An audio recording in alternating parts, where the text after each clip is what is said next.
Muy buenas tardes, el día de hoy les vamos a hablar sobre la distribución normal. Esta es conocida como la distribución de Gauss y es una de las más comúnmente utilizadas en la estadística, ya que brinda ese buen modelo para muchas otras. La función de densidad de probabilidad de una variable aleatoria normal está dada por la función que observamos en la presentación, en donde se encuentra la media, la desviación estándar, pi, que es 3,1416, y que es 2,71. El origen de la distribución normal viene de la observación de un estadístico francés del siglo XVIII, Abraham de Moivre, que entre otras cosas actuaba como consultor para temas de juegos y observó que al lanzar una moneda, la probabilidad de obtener cara o cruz en n tirada tenía cierta representación gráfica con una curva suave a medida que n se hacía más grande. En el siglo XVII, Galileo, en el análisis de errores de medición de observaciones astronómicas, errores atribuibles en la instrumentación y a los observadores, notó que estos errores eran simétricos y que los pequeños errores eran como más frecuentes que ciertos errores más grandes. De ahí se plantearon varias hipótesis para la distribución de los errores de medición.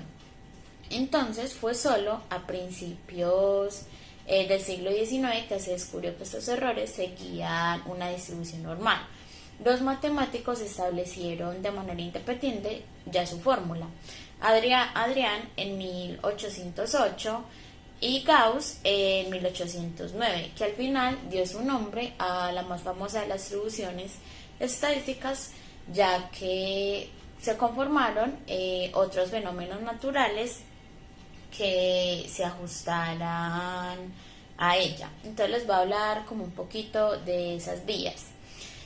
A lo largo de la historia se pueden evidenciar dos vías que se las acabo de escribir, por las cuales surgió este tipo de distribución. La primera es esa teoría de los errores que inició con los antiguos astrónomos. Otros autores fueron Thomas Simpson y Daniel Bernoulli, quienes trabajaron y aportaron como en esa búsqueda de una curva que modelara esos errores experimentales. Ya la segunda vía es la de la probabilidad, en la cual se pueden encontrar personajes como Jacob Bernoulli y Simon Laplace, en la que se convirtió en una herramienta que permite calcular otros problemas probabilísticos. Y es importante también aclarar que la distribución normal es ese resultado de la experimentación en la que se trató de mejorar el trabajo que realizó Bernoulli con respecto a la distribución normal. Cuanto a las aplicaciones de la distribución normal en la cotidianidad, tenemos en el caso salud, que nos permite analizar cuál es la normalidad general de alguna población en cierta clase de enfermedad o cuando se someten a algún tipo de procedimiento específico y así tener una base analítica más sólida. Por ejemplo, en la incidencia de una enfermedad, la distribución normal nos permite determinar cuál es la generalidad o qué es lo que se puede esperar de ese tipo de pacientes con esa enfermedad. O en el caso de los medicamentos, se puede determinar cuál es el tipo de reacción más común o cómo es el tipo de tratamiento más general que se puede tener de ese tipo de medicamentos para analizar el mejor posible. Ya en cuanto a la informática, que se puede aplicar a muchos tipos de ámbitos y de campos, tenemos que la informática, la distribución normal nos permite programar y predecir la proporción de una población que puede entrar a cierto rango de determinada acción. Digamos, por ejemplo, en el caso de los exámenes, si se hace un examen y se hace una distribución normal, la distribución normal nos permite conocer la generalidad y cómo ha sido el rango o cuánto es lo que se espera que saque el alumno promedio para luego en próximos exámenes hacer algún tipo de corrección o incentivar más al estudio para que así en próximas distribuciones, en próximos exámenes, la media, digamos, general de todo el salón sea un poco más alta. Y eso lo que nos permite es, como bien dice, predecir qué tipo de comportamiento se puede tener en cierto futuro.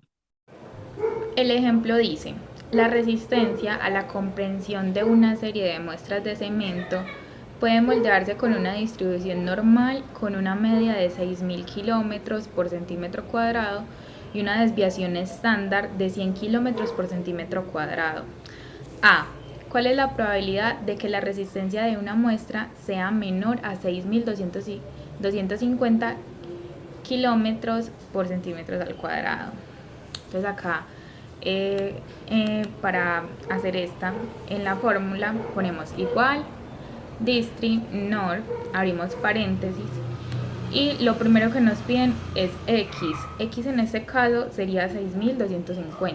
Después nos piden la desviación estándar, que si nos vamos al enunciado nos dice que son 6.000 kilómetros, entonces ponemos 6.000.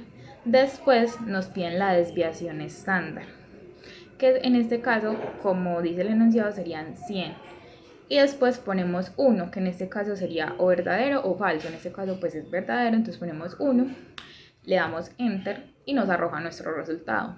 B. ¿Cuál es la probabilidad de que la resistencia de una muestra se encuentre entre 5.800 y 5.900? Entonces aquí nos están pidiendo que nuestra muestra esté entre esos dos valores, ¿cierto? Entonces primero vamos a hacer con el número más alto, que en este caso es 5.900.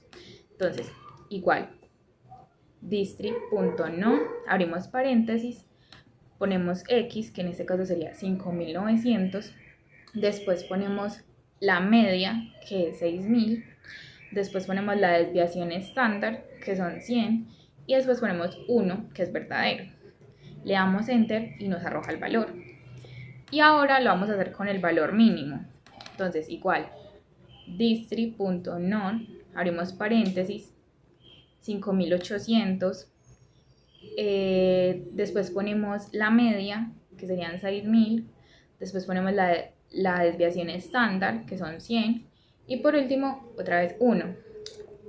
Ahora tenemos los dos valores. Para que nos dé el resultado de esa, entonces vamos a hacer una resta con los dos valores. Entonces, igual, seleccionamos esta casilla primero, menos, y después seleccionamos la otra casilla.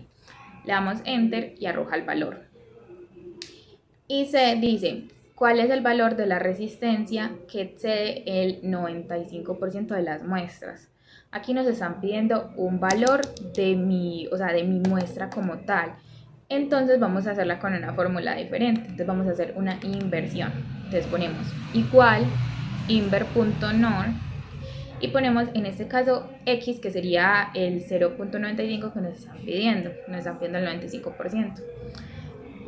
Siguiente nos piden la media, que serían 6.000. Y siguiente nos piden la desviación estándar y cerramos paréntesis. Le damos Enter y nos arroja el valor.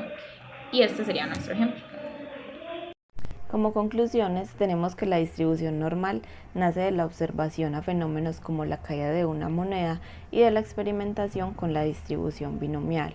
Se ha demostrado útil para diferentes áreas del conocimiento, como las económicas, las administrativas y diferentes áreas de la salud, como la psicología, la fisioterapia también, y por supuesto en áreas de ingeniería. Entonces, tanto en la salud como en diferentes áreas del conocimiento, la distribución normal permite simplificar y explicar, normalmente con gráficos, el análisis de datos de la población al relacionar las diferentes variables que se necesiten analizar. Finalmente, en la actualidad contamos con herramientas como el Excel que facilitan la aplicación, en este caso de la distribución normal, ya que si aprendemos a formular correctamente en las hojas de cálculo, obtendremos resultados más rápidamente, lo cual resulta muy útil si es necesario el análisis de muchos datos y aumenta la productividad en compañías y también en la cotidianidad.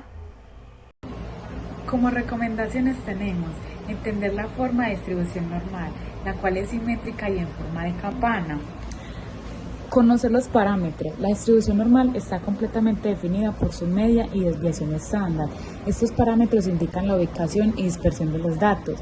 Utilizar la tabla de distribución normal estándar. Esta tabla proporciona valores acumulados de la distribución normal para varios niveles de confianza. Puede ser útil para encontrar la probabilidad de obtener un valor específico o para calcular valores críticos. También es de suma importancia y a tener en cuenta el identificar valores atípicos, ya que la distribución normal puede ser sensible a valores atípicos. Identificar y manejar estos valores puede ser importante para tener resultados más precisos. Es importante también comprender sus aplicaciones porque de esta forma podremos obtener mejores resultados en nuestros análisis y proyectos. A continuación les vamos a dejar las referencias consultadas. Muchas gracias por su atención.